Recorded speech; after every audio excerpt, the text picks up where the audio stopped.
esteja convosco.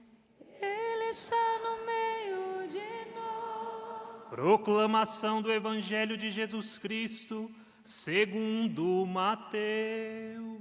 Glória a vós, Senhor. Naquele tempo, Jesus viu um homem chamado Mateus sentado na coletoria de impostos e disse-lhe: segue-me. Ele se levantou e seguiu a Jesus. Enquanto Jesus estava à mesa em casa de Mateus, vieram muitos cobradores de impostos e pecadores e sentaram-se à mesa com Jesus e seus discípulos. Alguns fariseus viram isso e perguntaram aos discípulos: por que vosso mestre come com os cobradores de impostos e pecadores? Jesus ouviu a pergunta e respondeu: aquele que tem saúde não precisa de médico, mas sim os doentes.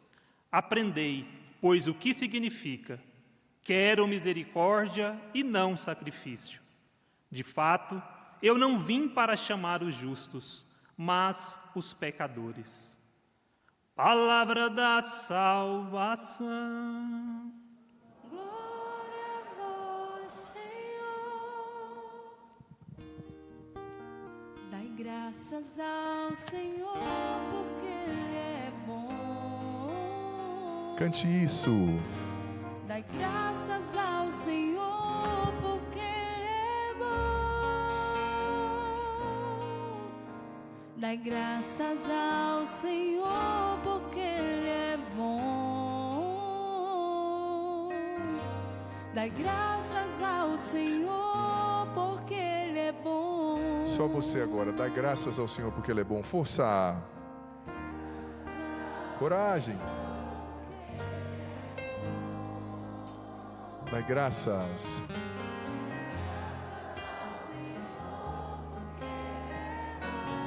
Dá graças ao Senhor.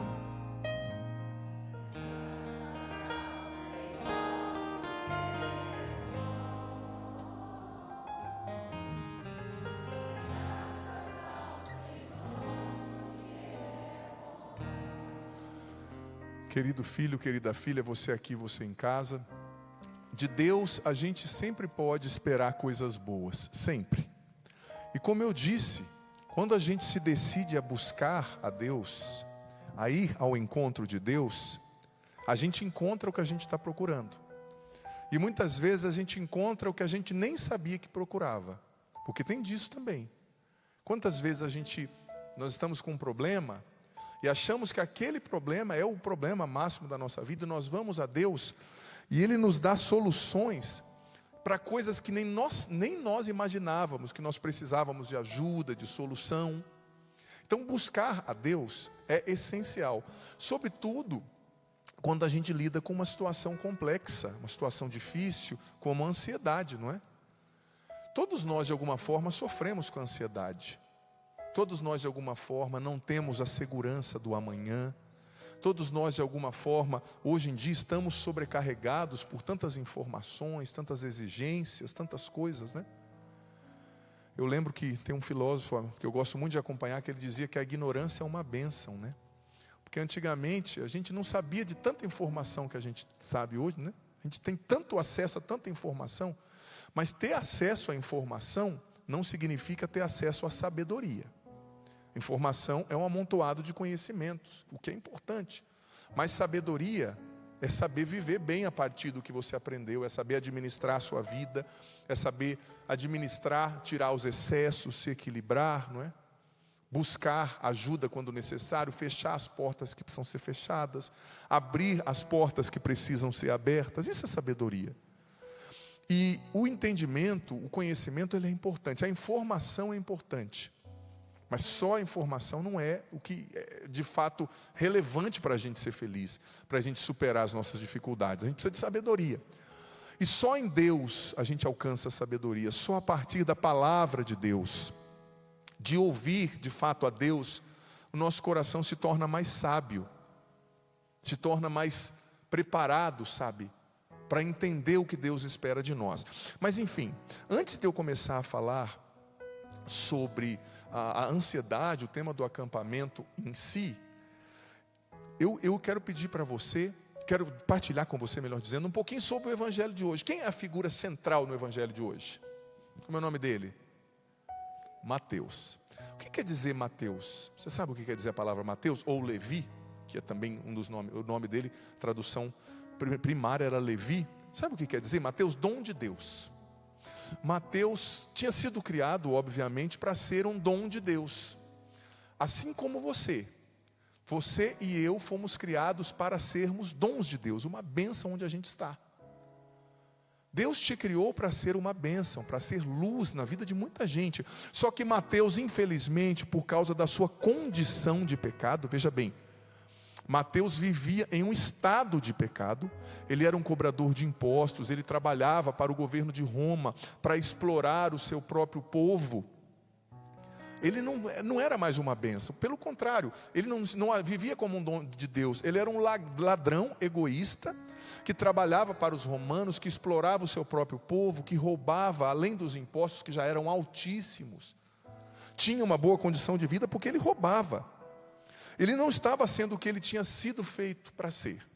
Mas então Jesus, apesar de todo esse histórico horrendo, ruim de Mateus, o evangelho é muito prático, é muito curto, é muito grosso, e a gente lê o evangelho de Mateus, né? Então é Mateus contando a história de Mateus. O evangelho diz que Jesus o viu um homem na coletoria de impostos, né? E esse verbo ver, no grego original, ele poderia ser traduzido também como contemplar, porque no português há uma diferença entre ver e contemplar, né? Por exemplo, eu não vou dizer, eu contemplo 2 cachorros na minha frente. Quem não está vendo em casa tem os dois caramelos que sempre vem na minha missa. Um deles é bem piedoso, ele até ajoelha na adoração, né? Você não diz assim, eu contemplo o cachorro. Não, eu estou vendo o cachorro, né? Você já falou assim? Eu assisti o jogo, né? Pediram para eu rezar para o Palmeiras na missa. Não vou rezar não, hein? Estou de verde porque a igreja pediu, né? É tempo comum. Mas enfim, eu assisti o jogo, eu não contemplei o jogo. Há uma diferença, não há? Então, para você ver que Jesus, ele não deu só um olharzinho para Mateus, não. Ele viu por trás daquele pecador, sabe? Ele viu por trás daquela pessoa que estava vivendo longe do projeto de Deus, que estava se prostituindo a sua essência, que foi criado para ser um dom de Deus. Ele olhou e contemplou, ali tem um homem, imagem e semelhança de Deus, uma criatura. Alguém que tem um grande potencial, alguém que não é só aquele pecado. Então Jesus olhou e chamou e ele veio. O que eu acho fantástico, sabe? A pedagogia de Jesus, porque às vezes a gente aborda um grande pecador e a gente fala assim, não, tem que vir aos pouquinhos, né, padre? Se eu pregar muito, ele vai embora da igreja. Não, pelo contrário, a gente tem que ter a coragem de chamar as pessoas à grandeza, a deixar tudo para seguir Jesus. Foi o que aconteceu comigo e com tantas pessoas que vocês talvez já ouviram o testemunho pela TV Canção Nova. Jesus o chamou e ele deixou tudo. Só que Mateus viveu uma conversão sincera, né? Porque tem gente que fala assim, Jesus acolhe os pecadores. Sim, mas por que Jesus acolhe os pecadores? Para que eles continuem pecadores? Não, para que eles deixem o pecado e sigam Jesus. Conversão, mudança de vida. E não chamar o pecado de pecado, não é misericórdia, é omissão, né? Jesus não falou, Mateus, você está certo, continua cobrando imposto. Ele falou, não, vem e segue-me. Deixa o seu pecado e vem obedecer a minha palavra, vem estar comigo. Então Jesus foi extremamente misericordioso, olhando, contemplando, chamando Mateus, sim ou não? E o que Jesus disse no final do evangelho?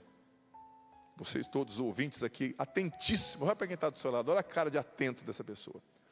Se for ansioso, quando o evangelho estava sendo lido, a sua cabeça estava lá no gol que o Ronaldinho Gaúcho fez na Copa de 2002 contra a Inglaterra. A cabeça da gente, quando a gente está ansioso, é assim, né? Vai na lua e volta umas 4 vezes, né? O que Jesus disse no final do evangelho, criatura? Eu não quero o sacrifício, eu quero a misericórdia. Eu não vim chamar os sãos, eu vim chamar os doentes. Então Jesus está falando, eu não me envergonho de quem está no pecado, de quem está doente, mas eu quero que eles sejam curados por mim. E Jesus diz, eu quero a misericórdia. Forte isso, né? Diga para quem está do seu lado, Jesus quer a misericórdia. Ele quer que você seja misericordioso, diga para essa pessoa. Mas veja bem, o que é ser misericordioso? Olha só, vou trazer algumas definições. Catecismo. da Igreja Católica. A misericórdia é um ato de amor ordenado a socorrer as necessidades e carências do próximo. Repito, presta atenção. A misericórdia é um ato de amor ordenado a socorrer as necessidades, a carência do próximo. Então o que é misericórdia? Você é misericordioso quando você socorre o outro que tem algo que você... socorre o outro que não tem algo que você tem. Por exemplo, você é misericordioso quando você ajuda alguém que é carente em algo. Quando você dá comida a quem não tem, quando você dá afeto a quem não tem, quando você dá paciência a quem não tem, né? Isso é misericórdia. Talvez você casou com uma pessoa brava, ou você lida com uma pessoa difícil, né? Pelo jeito ninguém lida não. Olha só a cara desse pessoal aí, todo mundo família tranquila, né? Sogra maravilhosa, claro, né? A mãe, todo mundo, não tem problema, né? Sei. Todos nós temos, sim ou não? Mas o que é misericórdia? É você dar paciência a quem não tem paciência. Essa é a definição teológica. É você dar afeto a quem não age com afeto com você. É suprir a carência, o que falta no outro. Você está entendendo? Isso é misericórdia. É você ensinar quem não sabe. É você instruir quem não conhece. É você corrigir quem não sabe, quem erra. Isso é misericórdia. E depois, Santo Tomás de Aquino, na Suma Teológica, na parte que é chamada Secunda Secundae, no artigo 30, questão 4a, o que ele disse sobre a misericórdia? Presta atenção. Deus, que não está abaixo de ninguém, de nada carece e tem tudo em si mesmo. Ele é o único capaz de suprir os defeitos e enriquecer a indigência, a carência de todos aqueles que lhe são inferiores. O que Santo Tomás está ensinando aqui? Que Deus, que assuma a bondade, Ele é, vamos usar o superlativo aqui, boníssimo, né? Ele é perfeitíssimo. Ele pode suprir o que nos falta. Ele pode suprir o amor que falta em você. Ele pode suprir o equilíbrio que falta em você. Ele pode suprir a serenidade que falta em você, né? Ou seja, para você ser misericordioso como Deus, você tem que ser bom com quem é mau. Suprir o que falta na pessoa. Está faltando bondade? Deus quer que você seja bom na maldade dela. Porque assim você vai ser um sinal de Deus na vida dessa pessoa. Deus quer que você seja paciente na impaciência do outro.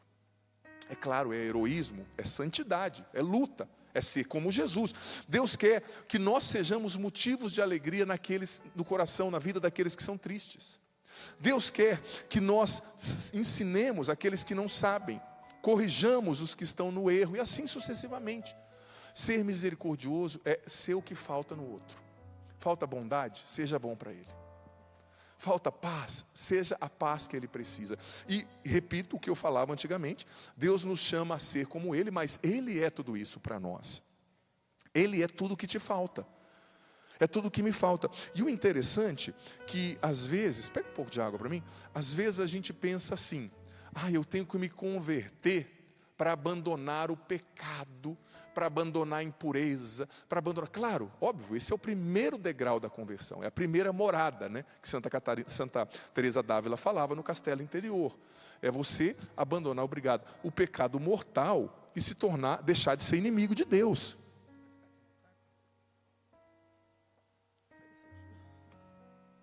Você deixar de ser inimigo de Deus. Mas a conversão não é só você deixar de pecar, veja bem. A conversão, ela significa você abandonar o pecado mortal, óbvio, deixar de ser inimigo de Deus, mas você começar a pensar como Deus. E como Deus pensa? Do jeito que eu falei aqui, com misericórdia. Então, para se converter, você tem que começar a deixar de julgar as pessoas. E deixar de julgar não é deixar de dizer que o errado é errado. Não é isso, gente. Tem gente que diz assim, não julga ninguém, você não paga minhas contas. Não, não é isso. O errado é errado, o certo é certo. A palavra de Deus mostra o que é pecado e o que não é. Ponto. Mas no sentido de acolher as pessoas e rezar por elas, e levar a luz de Deus para elas, e testemunhar Jesus para elas. Deus quer que a gente mude a nossa maneira de pensar, porque conversão do grego vem da palavra metanoia, significa mudança de mentalidade, do jeito de pensar. Então a conversão, ela te tira do pecado mortal, mas ela te torna mais misericordioso, ela te torna mais paciente, ela te torna mais agradável. Olha, o cristão que não se torna uma pessoa mais agradável tem algum problema. Me perdoe, tem cristão aí que parece limão com casca e tudo, né? Já tomou suco de limão com casca? Jesus de Nazaré, né? Esse dia uma pessoa falou: padre, eu não me vou para a igreja não, eu nem quero ir. Eu falei: por quê? Ah, porque eu não quero ficar com a minha avó não, padre. Ela é muito mal-humorada, ela reza 5 terços por dia e xinga, briga, pega nos cachorros, ela bate. Eu falei: nossa, grande exemplo dessa avó, né? O que adianta rezar desse jeito, né? Imagina a gente, padre, você vem e faz uma missa muito bonita, depois xingam as 2 pessoas ali fora, né? Não dá, sabe? Tem que mudar a mentalidade.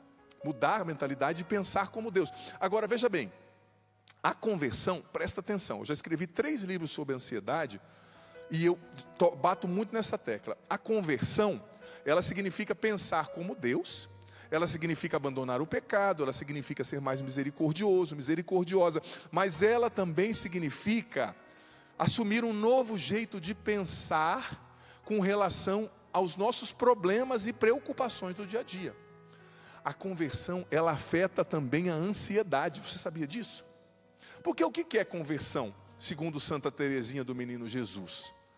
E os doutores ali, vários doutores que eu gosto de trabalhar, os do medievo ali, né, do século XIV ao XVII, sobretudo Teresinha agora. Teresinha um pouquinho depois, claro, está um pouquinho depois ali do século XVII. Mas eles falavam que conversão é cada vez mais você deixar de confiar em você para confiar em Deus. Deixar de entender que a vida depende só de você e começar a descansar em Deus. E essa conversão, presta atenção, da forma como nós lidamos com os problemas, da forma como nós lidamos com as coisas, ela afeta também a maneira que a gente experiencia a ansiedade. Você sabia disso? Quanto mais você se converte, menos a ansiedade tem espaço na sua vida. Claro, nós vamos conversar, não é uma coisa simples, está ali os psicólogos que vão nos ajudar, que são também consagrados missionários da Canção Nova. Eu vou pregar também sobre atitudes comportamentos, né, que a gente precisa ter para enfrentar a ansiedade. Tem muitas coisas que você pode fazer, né? O desintoxicar o seu cérebro, a neuroplasticidade e outros conceitos que são inteligentes, interessantes, nós vamos trazer. Mas, em suma, você precisa trabalhar para se converter. E para confiar cada vez mais em Deus, para viver cada vez mais o salto da fé, do abandono em Deus, porque isso vai mudar a maneira como você lida com a ansiedade, isso vai mudar a maneira como os problemas te afetam. Veja bem, olha só o que Santo Agostinho dizia, essa frase é muito conhecida, mas presta atenção.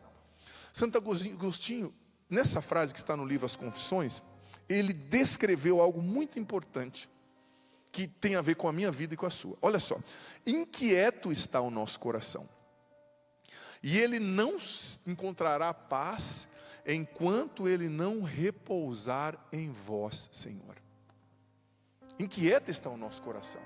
Claro, Santo Agostinho não tinha TikTok na época, graças a Deus, né?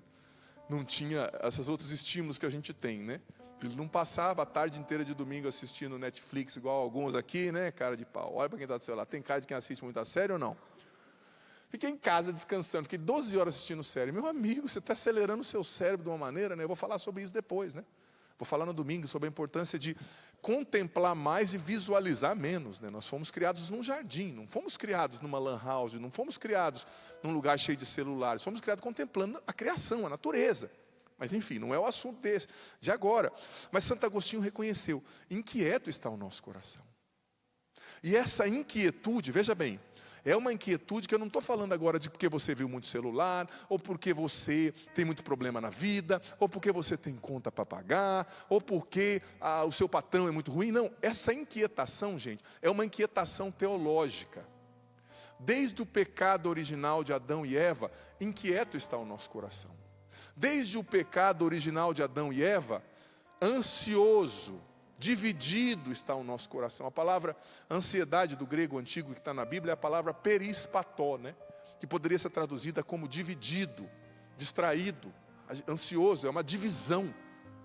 A consequência do pecado original também é essa ansiedade existencial, essa inquietação. Você é um ser inquieto. Você, me perdoe, nasceu condenado, desculpa eu usar aqui o exagero da analogia, né? A não ter paz, se o seu coração não repousar em Deus. Repito, Santo Agostinho, doutor da igreja: inquieto está o nosso coração, Senhor, e ele assim continuará, ele não encontrará paz enquanto não repousar em Ti. O que Santo Agostinho está dizendo, filha? Em outras palavras, que se nós não vivemos esse processo de conversão, esse processo de fato repousar em Deus, de deixar de ser como nós e começarmos a ser mais como Ele, se nós não vivermos esse processo de deixar de pensar da nossa maneira catanha, mesquinha, mundana, e não começarmos a mergulhar em Deus, pensar como Ele, inquieto continuará o nosso coração.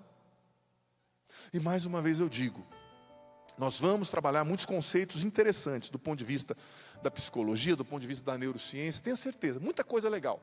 Mas abrindo esse acampamento, eu já afirmo isso aqui: se você não se abrir a um processo de conversão, a ansiedade e a inquietação não vão sair do seu coração, da sua mente, e o que é pior, da sua alma.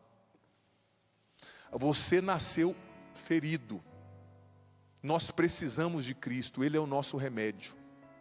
Cristo é o seu remédio para curar a sua mente. Cristo é o remédio para curar o seu coração. Cristo é o remédio para completar o vazio da sua alma.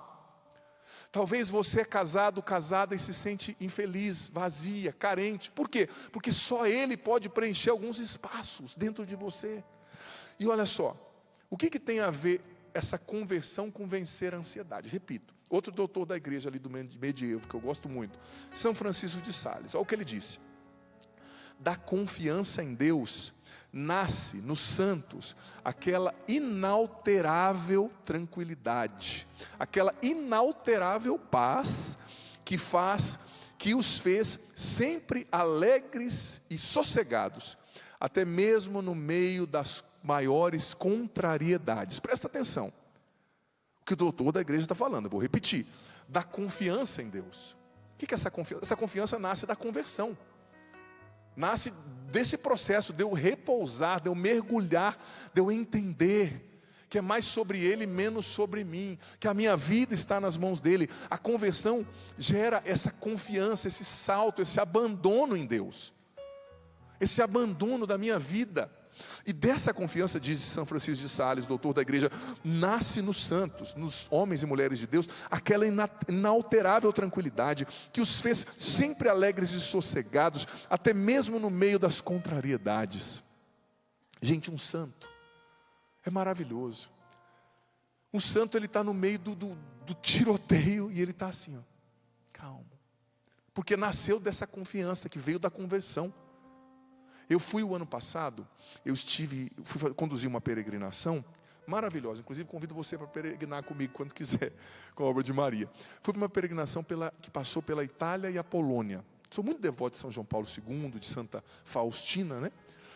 Então gostei muito, e quando eu estava em Cracóvia, surgiu a possibilidade de visitar o campo de concentração de Auschwitz, onde morreram ali milhares de judeus, né? Parece que quase 3 milhões de judeus morreram ali, né? Queimados na câmara de gás. E eu fui, só que não só os judeus morreram ali, muitos padres foram mortos ali, freiras também. Eu fui na câmara, no bunker da fome, que eles falavam, onde morreu São Maximiliano Maria Kolbe. Quem conhece a história de São Maximiliano Kolbe? Levanta a mão.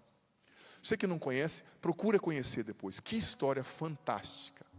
Maximiliano era um homem, um polonês, mas muito inteligente. Ele falava alemão, falava inglês, falava um monte de línguas, e muito dinâmico. Ele se tornou um frei franciscano, né? Um padre, e ele começou a Milícia da Imaculada, que era um trabalho a primeiro jornal, um dos primeiros jornais do mundo, tá, gente? Divulgando o jornal sobre as coisas de Deus, de Nossa Senhora, programas de rádio naquela época, né? Começando lá, claro. Só que quando os nazistas, eu tive lá e o pessoal me contou em loco, né? Quando os nazistas chegavam, por exemplo, em Cracóvia, nas cidades, as primeiras pessoas que eles prendiam eram os líderes, os professores e os padres, né? Porque eram os líderes que iriam influenciar, defender as pessoas, né? Os padres eram os primeiros. Então eles prenderam São Maximiliano Kolbe e o levaram para o campo de concentração. E se você não conhece a história, eu vou dizer para explicar o que São Francisco de Sales disse aqui, nessa inalterável tranquilidade no meio da provação, do problema, né? O levaram lá para o campo de concentração e diz que no agrupamento dele, uma pessoa tentou fugir, né? Então, o líder nazista falou assim, olha, se vocês não falarem quem que tentou fugir aqui, que burlou a nossa segurança, eu vou matar todo mundo aqui. Aí um senhor falou, fui eu. Só que esse senhor tinha acho que 4, 5 filhos, né? E o nazista falou, então tá bom, então você vai morrer. Vou levar você para morrer de fome. Era um bunker, que era tipo uma sala subterrânea, onde a pessoa morria de inanição, de fome. E quando São Maximiliano, o padre, o frei lá na cela, viu aquilo, ele levantou a mão, falando no bom alemão com o soldado ficou até impressionado, né? Falou assim, não, eu quero morrer no lugar dele, porque eu não tenho filho, ele tem 5 filhos para criar.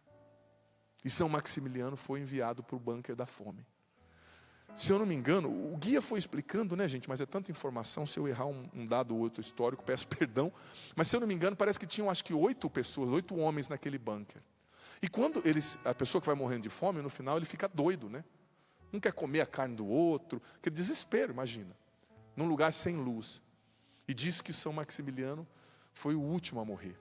E ele ficou confortando a todos, naquele inferno, você imagina o que é isso? Confortando a todos, ele dizia, você vai morrer, mas Deus vai estar esperando você, tem a vida eterna, Deus vai cuidar da sua família.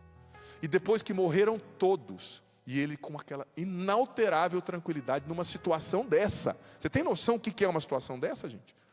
Nós no Brasil nós não temos noção nem o que é uma guerra, graças a Deus. Quando você vai para esses lugares, você entende o que é uma guerra, né? Por exemplo, eu fui depois na capital, Varsóvia, que foi quase 70% destruída, né? Pelos nazistas na época. Mas enfim, e aí diz o guia me contando, né? Que no final, quando os nazistas viram que ele não morria, depois de todos terem morrido, e ele ter confortado todos, o nazista foi lá e deu uma injeção letal. Falou, vamos matar esse padre, que ele não vai dar paz para nós. Foram lá e mataram. E depois, né, a igreja descobriu, canonizou o mártir, né? Mas a inalterável tranquilidade, mesmo no meio do fogo, mesmo no meio do inferno. Não quero que você passe por isso, nem eu. Mas para dizer que da conversão, que gera a confiança em Deus, essa confiança em Deus nos dá força, nos dá serenidade. Não é que a gente não vai sofrer. Eu tenho certeza que São Maximiliano não estava feliz, mas ele tinha essa tranquilidade interior que nascia da confiança em Deus, que nascia por sua vez da conversão. Converter-se é entender-se também uma criança, um filho nas mãos do Pai. É entender a sua própria pequenez, mas entender a grandeza de Deus. Quando você vai se convertendo, você vai entendendo que Deus é Senhor do tempo. Por exemplo, outra história linda da Bíblia agora que eu gosto, José do Egito. Ele foi vendido pelos irmãos, a esposa do faraó quis chamar ele para uma conversa mais íntima, ele não quis, foi preso, acusado, mas lá na cadeia, todo mundo pensando, esse menino novo, perdendo a vida dele aqui. Não, lá na cadeia, Deus já estava preparando para ele coisas maravilhosas que ele nem podia pedir ou pensar. Ou seja, Deus é o Senhor do tempo. Você acha que você está perdendo o seu tempo, que a sua vida está sendo me perdoe, um desperdício, você está na depressão, você está na ansiedade. Ei, confia em Deus, Ele ama você. Ele está trabalhando por caminhos misteriosos para fazer coisas lindas na sua vida. É preciso confiar. É preciso ter os olhos fixos em Deus e não no tamanho do seu problema, não na depressão, não na ansiedade. Olhe para Deus. Tenha saudade de Deus na sua alma. Queira estar com Deus. É tão bonito você ver nos santos, né? Eles tinham um desejo de estar com Deus, né? Tem uma música que eu e a Bruna gravamos, que é muito bonita, que fala disso. Do Salmo 122, né? Algumas traduções 121. Davi dizia, Senhor, eu tenho saudade de Ti. De noite eu vou dormir, triste porque eu não posso estar no Seu templo.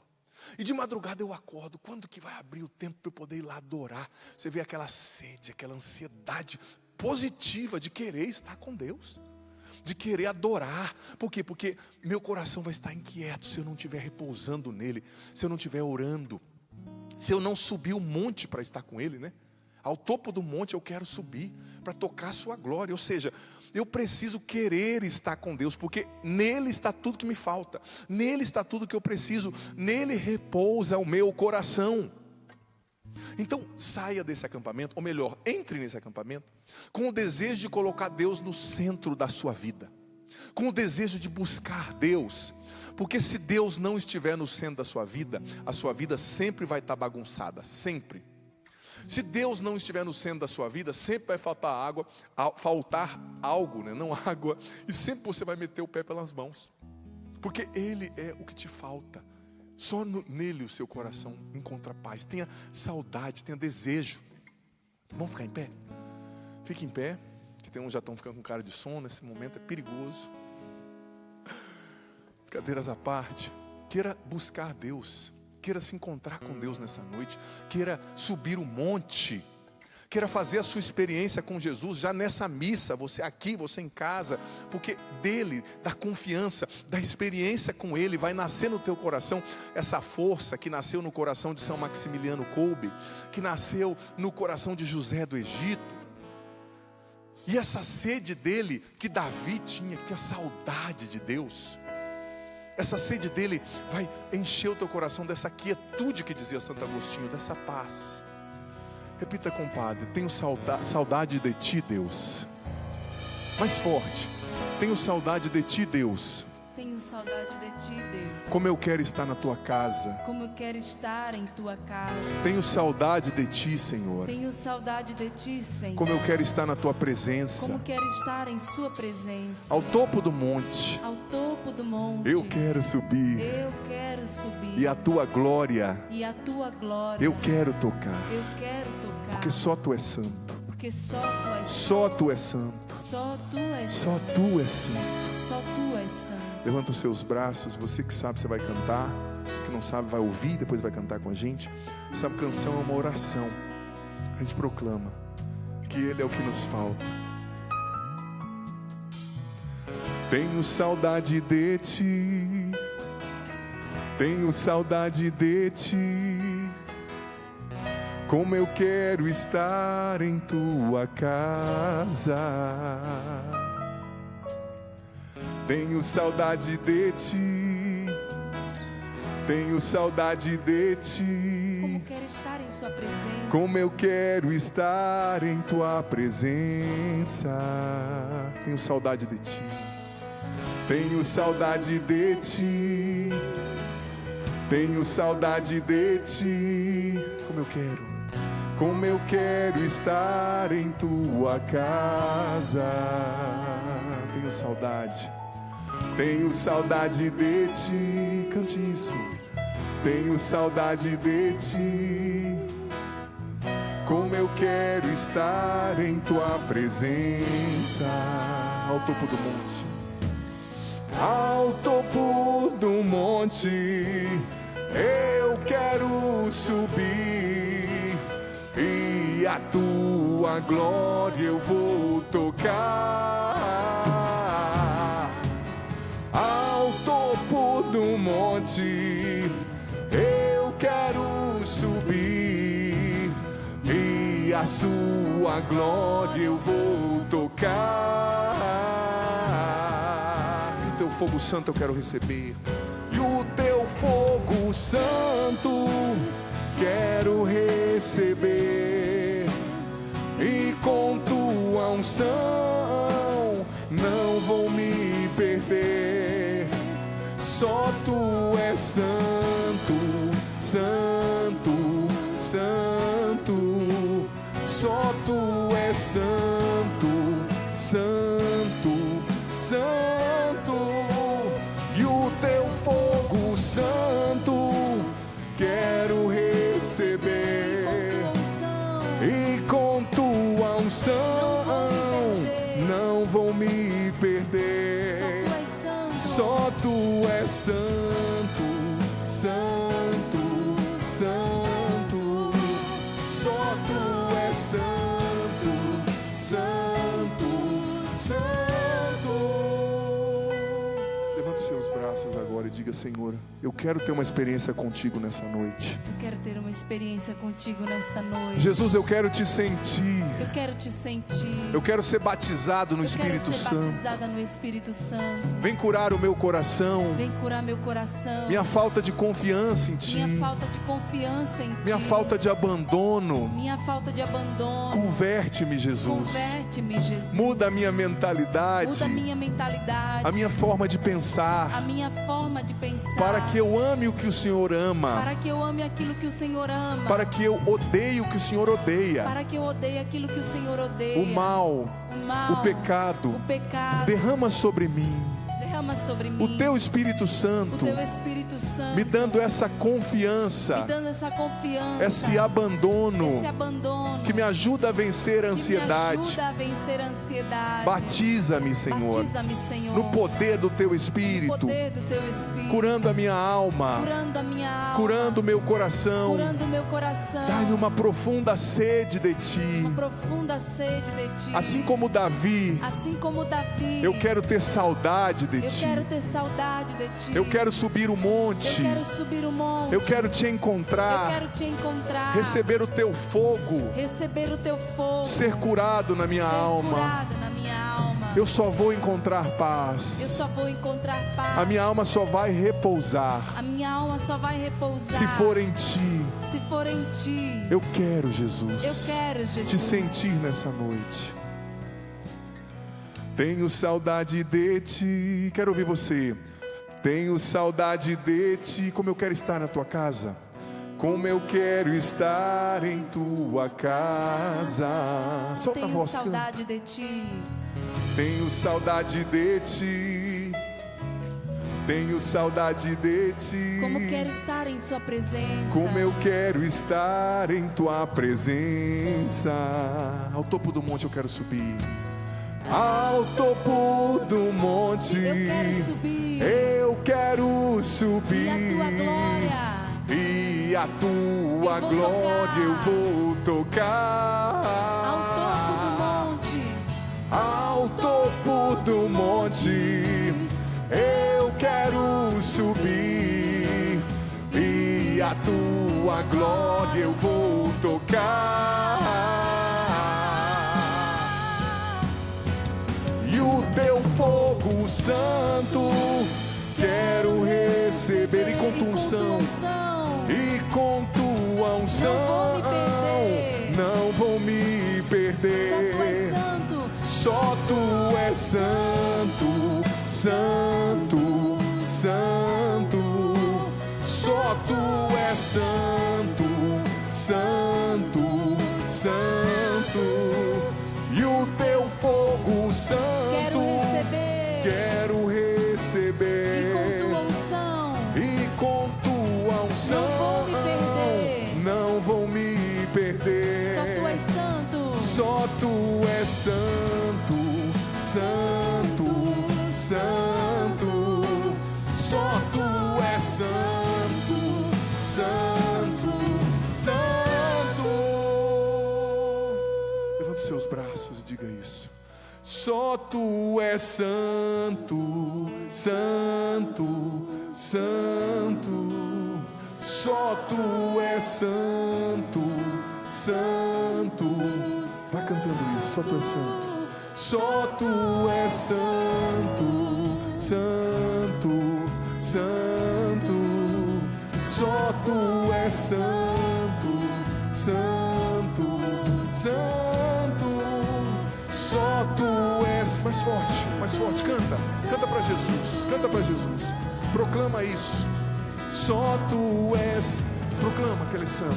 Quero fazer essa experiência nessa noite, mais forte, só Tu és.